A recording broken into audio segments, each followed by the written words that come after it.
অনেকে বলে পতিত ফ্যাসিস্টকে ফিরতে দেয়া হবে না,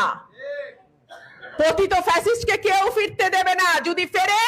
আপনাদের ব্যর্থতার কারণেই ফিরবে। আপনারা যখন চাঁদাবাজি করেন, ধান্দাবাজি করেন, বালুর ব্যবসা করেন, আপনারা যখন সাধারণ মানুষের ব্যবসা প্রতিষ্ঠানে গিয়ে লুটপাট করেন, আপনারা যখন কিভাবে নির্বাচনে জালিয়াতি করে আরেকবার আরেক আসন আরেকটু জায়গা পাওয়া যায় সেই ধান্দা করেন, আপনারা যখন